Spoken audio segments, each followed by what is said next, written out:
¿Cuál es el impacto a nivel de las sociedades, ¿no? de ambos países cuando se inicia esa guerra? Porque Europa ya ha tenido pues un largo tiempo de paz. Es verdad que hubo la guerra de la antigua Yugoslavia, pero claro, no tiene el mismo impacto una guerra como esta, que más involucra a una de las potencias nucleares del mundo. Entonces es una cosa muy distinta y claro, devuelve a Europa a algo que se pensaba ya superado, ¿no? Guerras en Europa, además de un impacto terrible, ¿no? En varios sentidos.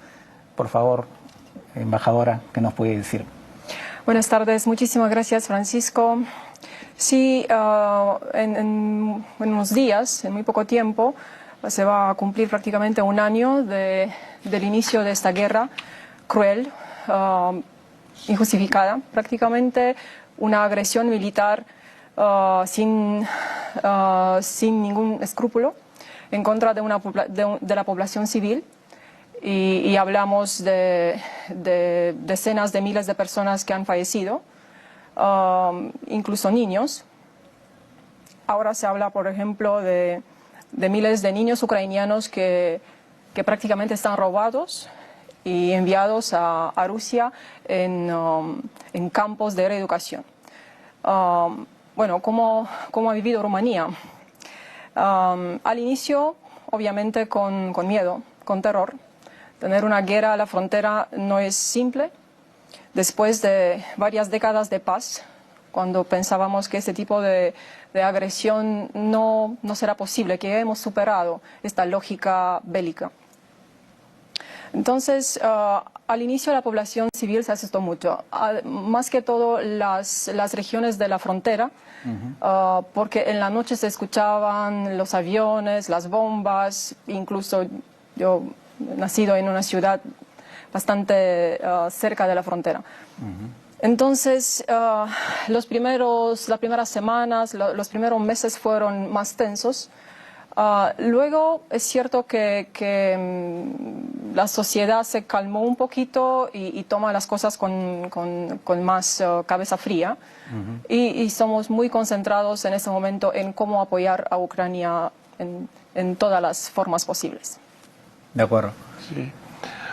Sí, muchas gracias, Francisco, por darnos la oportunidad de hablar de estas crisis que obviamente es una crisis europea, pero también es una crisis mundial. Se trata de una violación clara de la Carta de las Naciones Unidas. Es la paz del mundo que está en juego, las reglas de juego del orden de seguridad mundial. Y en este sentido involucra a todos. Y nos involucra obviamente a nosotros franceses. Estamos un poco a distancia del conflicto, no estamos como Rumania en el flanco este de la OTAN, pero obviamente esta guerra cruel de agresión con todas las atrocidades que se ha reportado, nos afectó directamente y los ciudadanos inmediatamente han mostrado su solidaridad a Ucrania, a los refugiados ucranianos. Hay que recordar que ahora 5 millones de ellos siguen afuera del país por la guerra. De este punto de vista hubo una unidad a la vez nacional y europea para rechazar absolutamente esta agresión y dar todo el apoyo posible a Ucrania. Sí.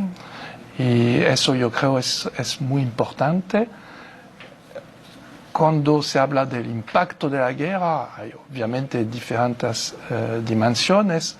El impacto político, como le decía, fue más unidad europea y en este sentido Vladimir Putin se equivocó completamente porque el carácter flagrante de su agresión y la brutalidad de su ejército hicieron que se coalesca aún más la Unión Europea. hubo también las mismas consecuencias a nivel nacional. De la noche a la mañana, tener un lazo especial con Rusia en mi país fue un hándicap evidente y muchos partidos tuvieron que mostrar una distancia con Rusia y condenar los actos de guerra de Rusia. Y también a nivel de la población hubo un apoyo evidente para Ucrania. Entonces, yo creo que eso fue el impacto político. El impacto económico, obviamente, los precios de energía, etcétera, hay una factura muy importante que pagar a nivel mundial, se ve con los precios alimenticios, pero aún más, obviamente, a nivel europeo. En particular, los costos de la energía han crecido enormemente. Cada hogar está golpeado, pero la gente sigue firme en su apoyo a la posición de nuestros países. En Rumanía también el apoyo sigue firme. Hemos recibido 3.5 millones de ucranianos en este casi un año.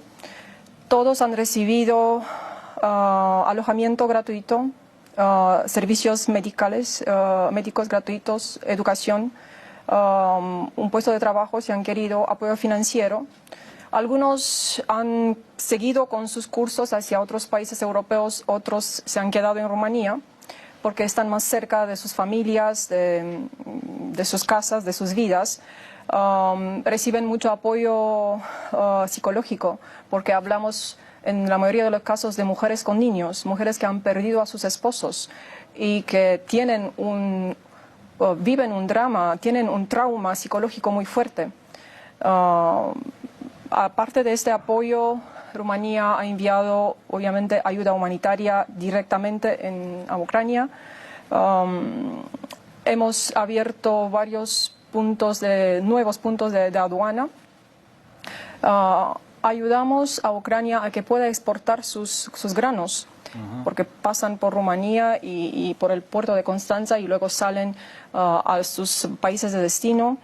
Entonces, hay un apoyo económico también, financiero. Hemos otorgado cada vez montos, dinero para ayudar a Ucrania. Y como todos los países europeos, la Unión Europea unida, así como Marc decía, ha apoyado a Ucrania y sigue apoyando. Y estos días hablamos del 10º paquete de medidas. Antes de pasar justamente a las medidas, algo interesante en el caso y también es una pregunta también al embajador de Francia. Rumanía también está emocionalmente, no solamente por el país como tal, sino por el país vecino que es Moldavia, que recordaba al público que es un territorio de mayoría de población rumana, ¿no? Hay una minoría rusa. Y además tiene un territorio, además de Transnistria, que escapa al control del gobierno central, que es un territorio pequeño donde hay población básicamente rusa, ¿no? Y donde hay encima una base rusa. Entonces, para Rumanía también de manera indirecta se ven afectados porque Moldavia, incluso Moldavia se vio que podía estar amenazado. Tanto es así que ha recibido el estatus de candidato para ingresar a la Unión Europea junto con Ucrania. Eso me imagino para Rumanía también es lo que pasa en Moldavia, les afecta directamente, ¿no? Sí, así es, Francisco. Lo que pasa en República de Moldavia es muy importante para Rumanía porque somos hermanos, somos naciones hermanas. Es más, que en una época perteneció a Rumanía. Sí. Fue territorio rumano que prácticamente la Unión Soviética decidió quitarnos durante la Segunda Guerra Mundial. Entonces, prácticamente al final. Entonces, son ciudadanos rumanos y de los ciudadanos moldavos de la República de Moldavia, que son 82%, y solamente 4% son rusos, casi 50% tienen ciudadanía rumana también.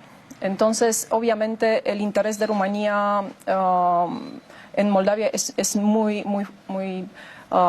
fuerte y somos uno de los países que más sostienen la candidatura de Moldavia a la Unión Europea. Y lo que pasa estos días en Moldavia es muy preocupante porque ahí también se ven acciones de tentativas de destabilizar el país, de provocar una caída del gobierno. Un intento de golpe, ¿no? Exactamente, un intento de golpe. Bueno, el gobierno de Maia Sandu es muy fuerte, el nuevo gobierno, porque hace unos días prácticamente hizo un cambio de gobierno del primer ministro y de varios miembros. Es muy fuerte ahora, muy decidido en resistir y luchar contra estas tentativas, pero obviamente que no es muy fácil porque es un país muy chico. Tienen sus problemas económicos, la presión de la guerra es muy fuerte. Sí. Entonces, antes de pasar al tema, en el caso de Francia, efectivamente usted mencionó las relaciones antiguas entre Francia y Rusia, ¿no? Efectivamente, el propio presidente Macron ha intentado mantener el diálogo con Putin y hasta ahora sin ningún tipo de éxito. O sea, eso es también para Francia, bueno, Alemania también tiene sus propias razones, ¿no? Pero en el caso de Francia es una relación bastante antigua, ¿no? Sí, obviamente. Rusia y Francia tienen una historia compartida, a veces como enemigos y a veces como aliados. Y obviamente el futuro de Europa tiene que tomar en cuenta Rusia, su peso, su rol. Es un miembro permanente del Consejo de Seguridad, por ejemplo, una potencia nuclear. Entonces es un país que esperamos un día va a juntarse con nosotros para establecer una verdadera paz europea. Pero obviamente hay un largo camino por recorrer. Claro, por recorrer, sí, sí. Claro. Pero en el caso, si puedo añadir, sí, en el caso de Moldavia, etc. En primer lugar, debo decir que Francia está involucrada en la protección del flanco este de la OTAN en Rumania. Entonces, trabajamos juntos para estabilizar al máximo el flanco oeste de la OTAN. Tenemos tanques Leclerc, 1000 soldados, varios vehículos blindados en Rumania, con otros países europeos. Y también tenemos un compromiso común para apoyar a Moldavia con Rumania y Alemania. Hemos establecido una plataforma a la cual se juntaron otros países para ayudar a este país a estabilizarse. Hemos apoyado obviamente la candidatura a la Unión Europea. Hay también una misión civil de la política europea de seguridad y de defensa que está en preparación. Y entonces apostamos por una Moldavia europea y vamos a hacer todos los esfuerzos para que lo que pasa en Ucrania no se extienda a Moldavia. Sí. Parece interesante lo que acaba de decir, porque eso lo que ha dicho sobre cómo hay esta parte europea que apoya a Moldavia desde un punto de vista militar, tiene que ver un poco con esta idea, ¿no?, de que la Unión, digamos, Europa en general, la Unión Europea pueda tener una especie de mayor, claro, como parte de la OTAN, como para mayor autonomía, ¿no? De alguna manera, digamos, está en línea con esa pretensión, ¿no?, de que eventualmente, claro, siempre como parte de la OTAN, pero que la Unión Europea también pueda tener una especie de autonomía en materia de defensa, ¿no? Entonces, ¿qué opinan? ¿Piensan ustedes que eso es una cosa que se puede desarrollar en el futuro? Hay elementos en los tratados que conforman la Unión Europea y obviamente es importante, esta crisis demuestra que Europa tiene que asumir el peso de su seguridad, que no puede confiar a otros su seguridad. Y entonces yo creo que eso es un tema muy importante. Ya ahora estábamos hablando de los grupos tácticos de protección del flanco este de la OTAN. Se trata de un mecanismo que está dentro de la OTAN, pero que es esencialmente un mecanismo europeo. Eso muestra que los europeos pueden juntos compartir sus esfuerzos para mejorar la defensa europea. Pero obviamente estos esfuerzos van a tener que crecer. Tenemos objetivos de desarrollar nuestros armamentos y nuestros gastos en materia de defensa en toda Europa, dentro de la OTAN, pero también como europeos. Y entonces yo creo que eso va a marcar los años que vienen. Claro, y Rumanía tiene un papel muy importante también dentro de la OTAN, ¿no? Sí. Entiendo. Así es. Como decía Marc, en Rumanía en este momento están activas tropas de la OTAN, pero de venidas de varios países. Francia prácticamente lidera este grupo, pero hay holandeses, hay portugueses, hay incluso de Polonia. Obviamente la parte rumana y a todo ese esfuerzo se puede añadir obviamente la contribución norteamericana.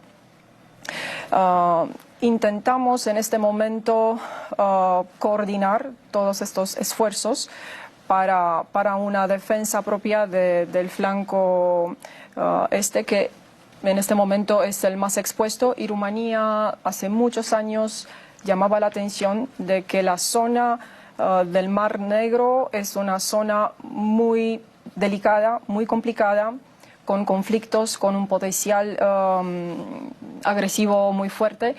Y bueno, lamentablemente la historia ha probado que lo que pasa en el Mar Negro no queda en el Mar Negro, claro, se extiende. Y nuestra posición sí es estratégica, así como tú decías, y por eso ahí también hay un sistema de defensa de la OTAN que puede parar un ataque aéreo. De acuerdo. Vamos a hacer una pausa antes de continuar con la entrevista. Regresamos en un instante.